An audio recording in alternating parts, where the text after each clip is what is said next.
रहीम अस्सलाम वालेकुम नाजरीन, आप यूट्यूब चैनल देख रहे हैं। मैं इमरान खान हूं। आप अंदाजा करें कि जिन मुल्कों से डोनाल्ड ट्रंप ने नाम ले लेकर मदद मांगी वो मुल्क भी जवाब नहीं दे रहे, और जो रिजीम तब्दील करने चले थे उनका अपना रिजीम खतरे में पड़ गया। अब आ जाए नेतन्याहू पे, तो नेतन्याहू गायब है। इसका मामला तूल पकड़ता जा रहा है। पिछले साल आपको याद है जब ईरान ने बमबारी की थी तो जो बिल्डिंग तबाह हुई थी उस पर खड़े होकर नेतन्याहू ने बताया था कि मैं यहां पे हूं, और एक जेस्चर शो किया था।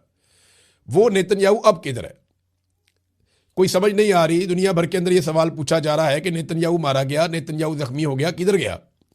लेकिन दो तीन पॉसिबिलिटीज है ना सामने ना आने की। अपनी मौजूदगी का सबूत नेतन्याहू नहीं दे पा रहा, हालांकि देना चाहिए। जो वीडियो नेतन्याहू की आती है उसके ऊपर इल्जाम लगता है कि ये आर्टिफिशियल इंटेलिजेंस की वीडियो है, क्योंकि कुछ रिपोर्टर ऐसे हैं, खासतौर पर एक रिपोर्टर की वीडियो भी वायरल हुई है जिसने खड़े होकर बताया कि नेतन्याहू का ये घर है, इसके ऊपर मिसाइल से अटैक हुआ, और जिस वक्त अटैक हुआ नेतन्याहू यहां था, यह दावा किया गया।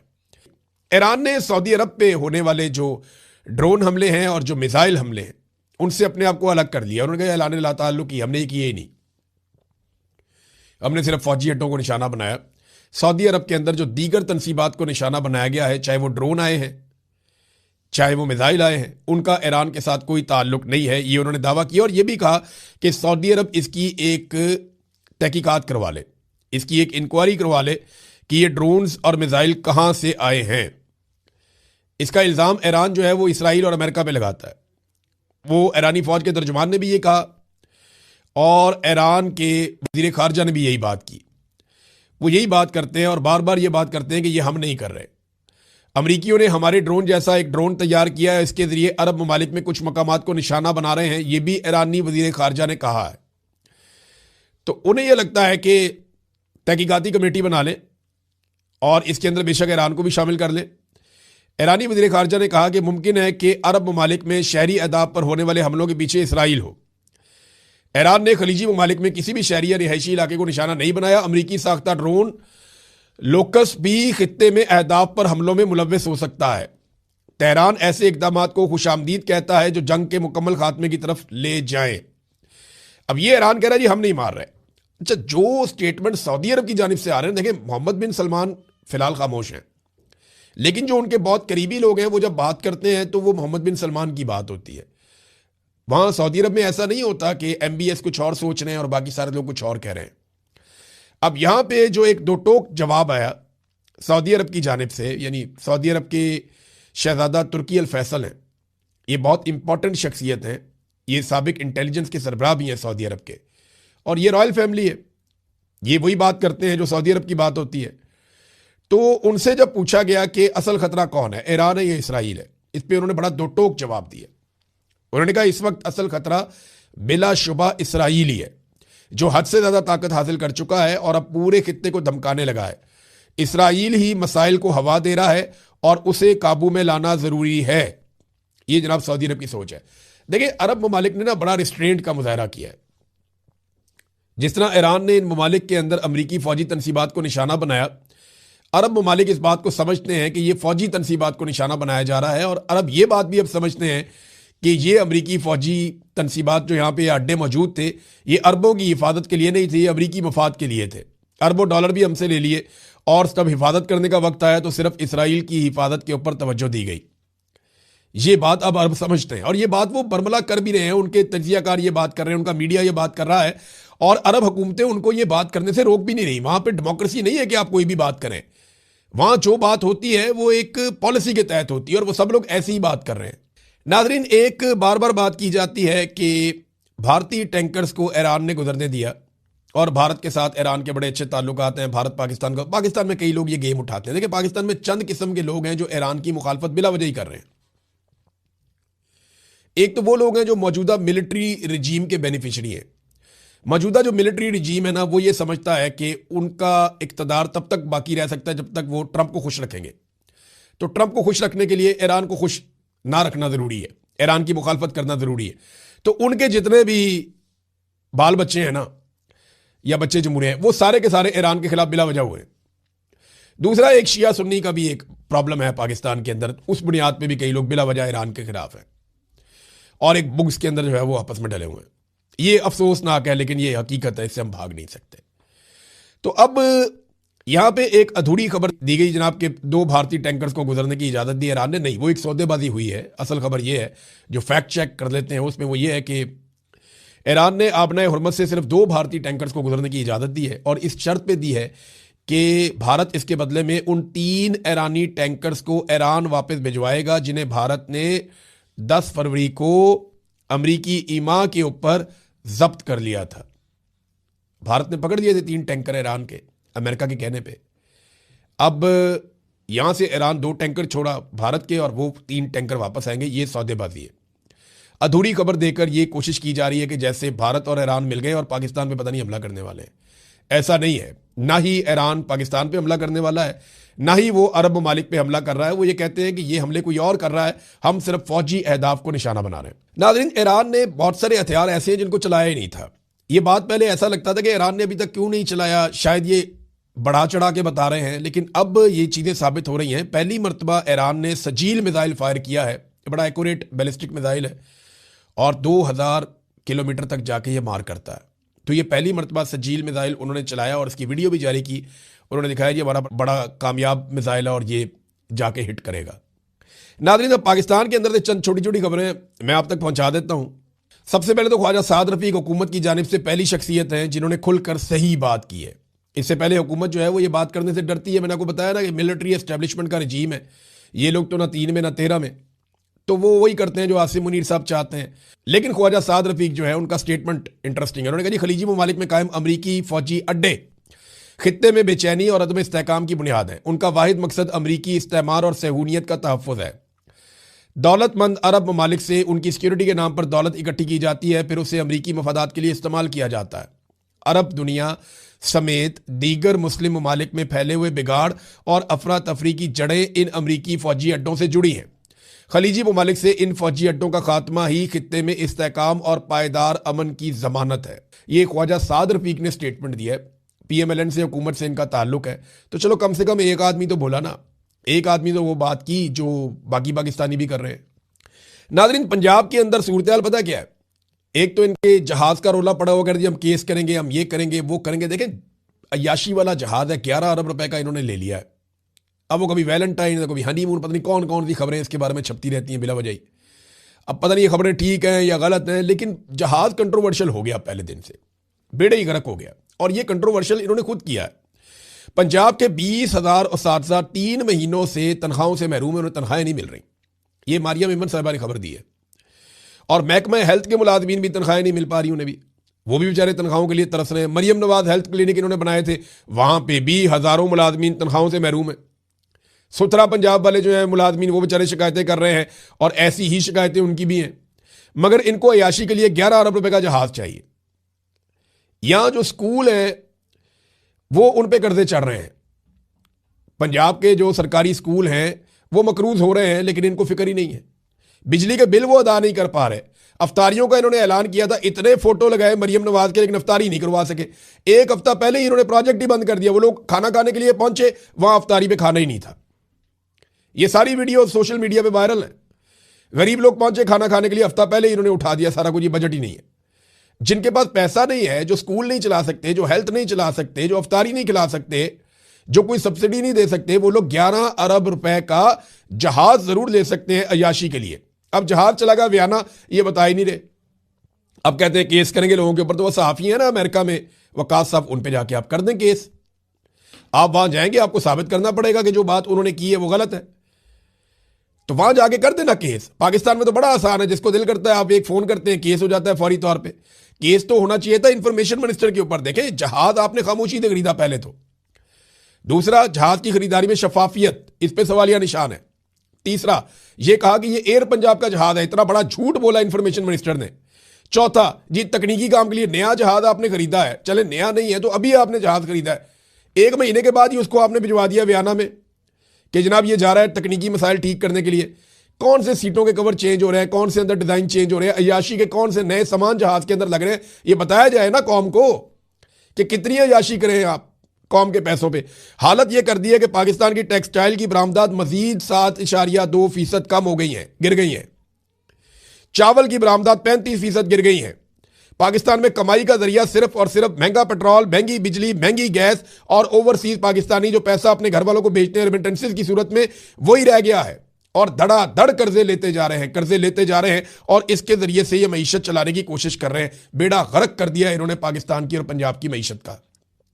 और इनको अय्याशियों के लिए चाहिए जहाज, लग्जरी गाड़ियां, गैर मुल्की दौरे, 5 स्टार 7 स्टार होटलों में इनको कयाम चाहिए अपनी पूरी पूरी फैमिलियों के साथ, मुलाजमाओं के साथ, मेकअप आर्टिस्ट के साथ। ये पाकिस्तान को आगे नहीं ले जाएंगे, बेड़ा गर्क करेंगे। और पाकिस्तान की एस्टेब्लिशमेंट ने, आसिम मुनीर साहब ने ये मुसल्लत किए हैं पाकिस्तान पे। आसिम मुनीर साहब ने सवा तीन साल पहले कहा था 1 साल में सारा कुछ ठीक हो जाएगा, बेड़ा गर्क हो गया। 3 साल के बाद हम देख रहे हैं। इमरान खान साहब का जेल से स्टेटमेंट आया और काफी दिनों के बाद स्टेटमेंट आया। उनकी मुलाकातें बंद की हुई थी और उसके बाद अब इमरान खान साहब का एक बयान कल रात गए जो है वो बाहर आया अपने एक वकील के जरिए से। 6 लोगों ने मिलने के लिए जाना था लेकिन मुलाकात नहीं होने दी गई। खासतौर पे पाकिस्तान की मिलिट्री एस्टेब्लिशमेंट ने इस बात का बंदोबस्त किया है कि सलमान अकरम राजा साहब की इमरान खान साहब से मुलाकात ना हो पाए। सलमान अकरम राजा साहब को इमरान खान साहब खासतौर पे मिलना चाहते हैं। उनके जरिए से वो पार्टी के जो रियल मामला आते हैं उनको चलाना चाहते हैं, लेकिन सलमान अकरम राजा साहब को मिलने नहीं दिया जा रहा। बहुत सारे और लोग हैं वो भी नहीं मिल पा रहे। बहरहाल एक वकील अंदर गए, वो मिलकर वापस आए और उन्होंने बताया कि इमरान खान साहब ने क्या कहा। अब उनके जरिए से मालूमात इमरान खान साहब तक पहुंची हैं। टीवी है नहीं उनके पास और अखबारात भी उनको नहीं दिए जा रहे, तो बाहर की मालूमात इमरान खान साहब के पास नहीं है। और जो मालूमात इमरान खान साहब को दी गई वो इसी तरह मिलनी थी कि वकील मिलने के लिए गया, उसने कोई बात बता दी। अब वो इतनी लंबी मुलाकात तो है नहीं जिसमें इमरान खान साहब को सारी सूरत बताई जाए और एक एक चीज पे जवाब लिया जाए। फिर एक ही बंदा मिलने गया है, अगर 2 4 5 लोग मिले तो फिर वो आपस में जब बात करते हैं, डिस्कशन होती है तो ज्यादा चीजें बाहर आती है। बहरहाल जो इमरान खान साहब का बयान उनकी पार्टी ने जारी किया है उनके अपने ट्विटर अकाउंट पे, वो मैं आपको बता देता हूं कि इमरान खान साहब ने जेल में क्या कहा। मेरा अपनी पूरी कौम, अपने कारकुनान और पार्टी की आदत को पैगाम है कि आपका कप्तान आज भी सीना तान कर खड़ा है, आपने घबराना नहीं है। लो जी, इमरान खान साहब तो वहीं पे खड़े। यहां पे सुहेल बड़ा इसने कॉलम लिख दिया, आर्मी चीफ ने ख्वाहिशात का इजहार कर दिया, डीजीआई एसपीआर से नीचे तक सब माफी का मुतालबा कर रहे हैं। पाकिस्तान के टीवी चैनल पे हर तरफ माफियों के मुतालबे हो रहे हैं, माफी मांगेगा नहीं मांगेगा, वो उधर ही खड़ा है। मेरा अपनी पूरी कौम, अपने कारकुनान और पार्टी की आदत को पैगाम है कि आपका कप्तान आज भी सीना तान कर खड़ा है, आपने घबराना नहीं है। ये जी इमरान खान। हालिया एहतजाजी तहरीक के नतीजे में हुई गिरफ्तारियां हों या 9 मई फॉल्स फ्लैग पर कैंगरू कोर्ट्स की गैर मुनसिफाना सजाएं, ये फस्तायत है, मगर इस सब के बावजूद आपने किसी सूरत हौसला नहीं हारना। जुल्म और बर्बरियत के इस तूफान के सामने डट जाना है। मैं खुद इस जेल की काल कोठरी में कैद रहकर भी अपनी कौम की हकीकी आजादी की जंग लड़ रहा हूं और जब तक अपनी कौम को गुलामी की जंजीरों से आजाद नहीं करवा लेता, इसी तरह डट कर खड़ा रहूंगा। मुझ पर एक बार फिर मुकम्मल तौर पर कैद तन्हाई नाफिज कर दी गई है। अहले खाना और वकला से भी मुलाकात बंद करवा दी गई है, जबकि बैरूनी दुनिया और हालात हाजरा से बेखबर रखने के लिए हर जरिया मालूमात, चाहे वो टीवी हो या अखबार हो, मुकम्मल तौर पर बंद कर दिया गया है। यही गैर इंसानी सलूक बुशरा बीबी के साथ भी रवा रखा जा रहा है। हमारी मुलाकात भी बंद करवा दी जाती है। मेरे अहले खाना की तरफ से भेजी गई दर्जनों किताबों में से गुज़िश्ता 2 माह में सिर्फ 4 किताबें फराहम की गई हैं, बाकी सब किताबें जब्त कर दी गई हैं। जाती डॉक्टर तक रसाई भी तवील अरसे से बंद है ताकि सेहत का मेरा बुनियादी इंसानी हक भी सलब कर लिया जाए। अब ने किसी भी सूरत जुल्म और जबर के सामने सर नहीं झुकाना। याद रखें, अंधेरी रात जितनी भी तवील हो उसकी सुबह जरूर तलू होती है। इस जुल्मत की रात का खात्मा करीब है। इंशाअल्लाह इंसाफ और आजादी का सूरज जल्द तुलू होगा। साथ ही साथ महमूद खान अचकजई साहब ने पाकिस्तान तरीके इंसाफ को कहा था कि अगर आप सारे मुझे हलफ दे देना कि आप में से कोई भी एस्टेब्लिशमेंट से राब्ता नहीं करेगा या उनकी बात नहीं मानेगा, तो मैं गारंटी करता हूं कि ये लोग घुटने पे आएंगे। ये माजी में इस तरह के दावे करते रहे हैं, जबकि इमरान खान साहब का मौक़िफ़ ये है कि जिन लोगों ने वफादारी निभाई है वही इन सीटों के मालिक हैं। जबरदस्ती उनसे ये सीटें छीनी गई हैं, उनकी जगह पे किसी और को टिकट देना ये एक ज्यादती है और ये सरेंडर करने के मुतरादिफ है। हम इन फैसलों को मानते ही नहीं है और जब अपने उम्मीदवार हम खड़े करेंगे तो ये इन फैसलों को मानने के मुतरादिफ होगा। अब एक सोच ये है। दूसरी ये है कि कभी भी मैदान खाली नहीं छोड़ना चाहिए, और पीटीआई के पास कोई बंदों की कमी नहीं है। अगर एक बंदा हटाएंगे तो दूसरा आएगा, दूसरे के बाद तीसरा आएगा। तो एस्टेब्लिशमेंट को यह पता चलना चाहिए कि हर जगह पाकिस्तान तहरीक इंसाफ मुज़ामत कर रही है या मुकाबला कर रही है। तो दूसरी सोच ये है। दोनों चीजें मैंने आपके सामने रख दी। अभी इमरान खान साहब का ये हतमी फैसला होगा। उस हवाले से इमरान खान साहब ने कोई मौक़िफ़ बताया है जो पार्टी को बताया गया। अब पार्टी जो फैसला करेगी वो फिर आपके सामने अगले चंद दिन में आ जाएगा। नाज़रीन, अडियाला जेल में इमरान खान साहब की बहनों को भी नहीं जाने दिया गया, क्योंकि जो भी सख्त पैगाम होता है वो इमरान खान साहब अपनी बहनों के जरिए से बाहर भेजते हैं, और जब कोई सख्त पैगाम बाहर आता है तो उसके सख्त किस्म के असरात भी होते हैं। लिहाजा उनकी बहनों को इमरान खान साहब से मुलाकात करने नहीं दी गई। अडियाला जेल के बाहर पुलिस ने बहुत बदतमीजी की है, बड़ी गालम गलोच हुई, कारकुनों को लाठीचार्ज किया गया, उन्हें उठाकर वैनों में डाला गया और फिर उन्हें बाकायदा गिरफ्तार करके वहां से ले गए। मुझे लगता है कि ये जो बदतमीजी की गई है जेल के बाहर, ये बदला लिया जा रहा है उस दुर्गत का या उस इज्जत अफजाई का जो जापान में टिकटॉकर्स की हुई है पाकिस्तानियों के हाथों। क्योंकि पाकिस्तानियों ने जापान में टिकटॉकर्स की बड़ी टका के इज्जत अफजाई की है, और यानी ये इनको इस सूरत का सामना क्यों करना पड़ रहा है? जाली हुकूमत है ना, इनके पास मैंडेट नहीं है तो लोग रिएक्ट करते हैं। अगर कोई हुकूमत मैंडेट के साथ हो और वो जाए और उनके ऊपर लोग ऐसे करें तो हमेशा उसकी मजम्मत करनी चाहिए। लेकिन ये लोग, इनके पास मैंडेट ही नहीं है, और जब मैंडेट नहीं है तो लोग रिएक्ट करते हैं कि जब इनको तो हमने वोट ही नहीं दिया, ये कहां से हमारे पैसों से फिर रहे हैं, हमारे पैसे लेकर कहां पे घूम रहे हैं। तो वो उनको ऐसे देखते हैं जैसे कोई चोर जा रहा है, फिर वो इनके साथ ज्यादती करते हैं। बहरहाल, और दूसरा जो माफी वाली एक ख्वाहिश का इजहार किया गया या करवाया गया सुहेल वड़ाइच साहब के जरिए से, उस ख्वाहिश की जो दुर्गत बनी है, उसके बाद ऐसा लगता है कि अडियाला के बाहर बदला लिया गया, कारकुनों को मारा कुटा गया, उन्हें घसीटा गया, गाड़ियों में डाला गया, उन पर तशद्दुद किया गया, फिर उन्हें गिरफ्तार कर लिया गया, बल्कि यह भी कहा जा रहा था कि इनको थाने जाके फिर मारो। अब ये एक जुल्म है। देखिए, कायदे आजम की तस्वीरें लेकर लोग निकलते हैं, लोगों पे मुकदमा दर्ज हो जाते हैं, कितनी अफसोसनाक बात है।